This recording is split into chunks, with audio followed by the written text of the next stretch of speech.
CTV News at 6 with Yvonne Raymond. Good evening. The political landscape of the Capital Region is shaken.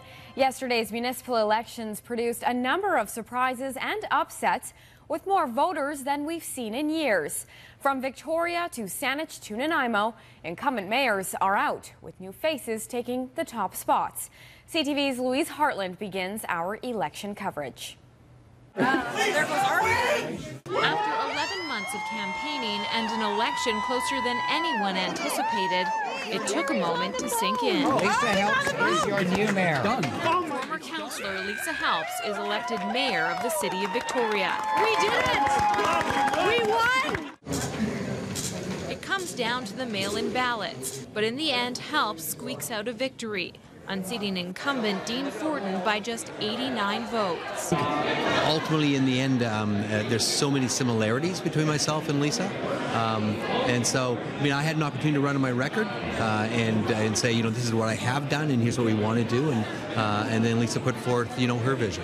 And as you can see, I mean, it was what 37.6 to 37.9. I mean, if you add that up, what you still got is a very progressive town.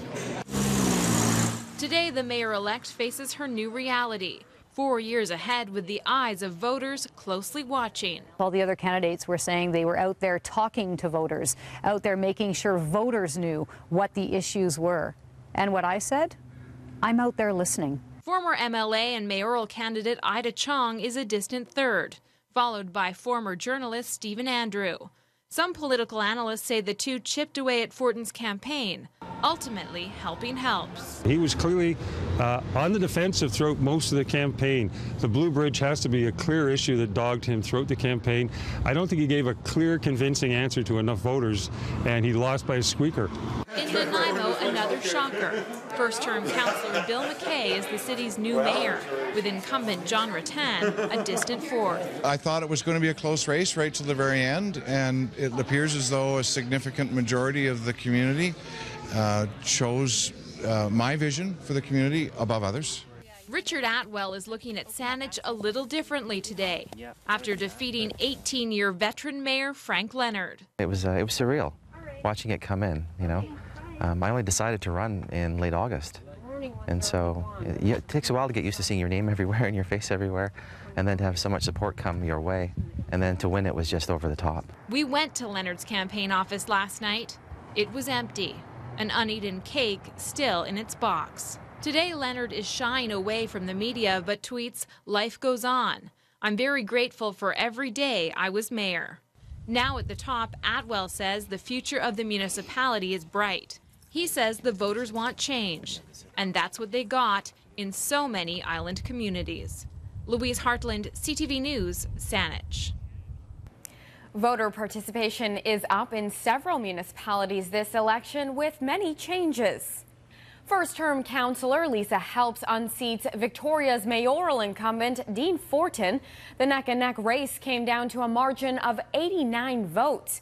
Margaret Lucas and Jeremy Loveday are your new faces on council.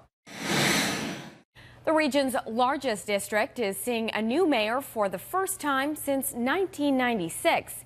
Sewage treatment activist Richard Atwell takes the win by a margin of roughly 1,000 votes in Saanich.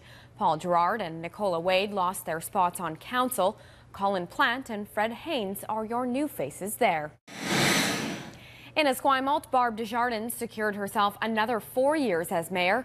Susan Lowe, Beth Burton-Cron and Olga Liberchuk joined council. Incumbents Bob McKee and David Shinbein were not re-elected. And in Nanaimo, Councillor Bill McKay was elected mayor. Two-term incumbent John Rattan finished fourth in that race. Bill Yoakum, Wendy Pratt, Jerry Hong, Ian Thorpe, and Gordon Fuller joined Nanaimo Council after a race that included 26 candidates vying for a position. Incumbents Fred Paggi and Ted Greaves were defeated. I am so humbled and honored to have been re-elected as your mayor. In the province's largest city, Vancouver Mayor Gregor Robertson has been re-elected. It'll be his third term as mayor of Vancouver, a job he's held since 2008. Robertson handily won against journalist Kirk LaPointe.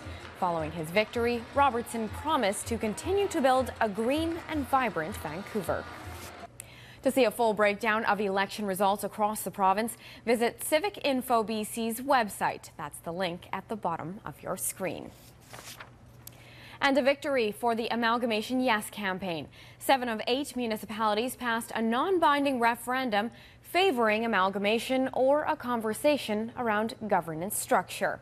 Really nice finally to see the public have an opportunity to express their view and to let folks know that indeed the A word is alive and well in Greater Victoria.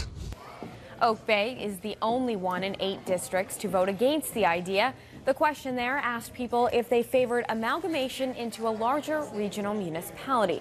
But to get any further traction on the issue, the group leading the campaign says municipal representatives and the province need to lead the issue from here.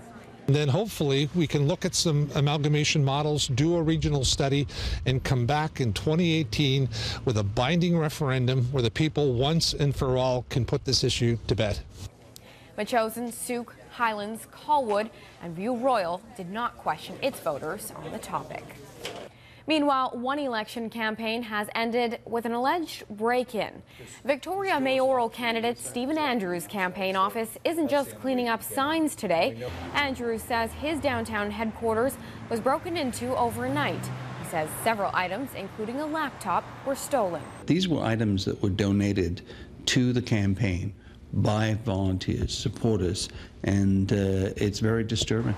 And police have now come and gone, and they're now canvassing the area to see if they can find additional video. But if anyone has any knowledge of this, definitely they should call Victoria Police. Victoria Police would not speak to media about the alleged incident or confirm any investigation it might have on it.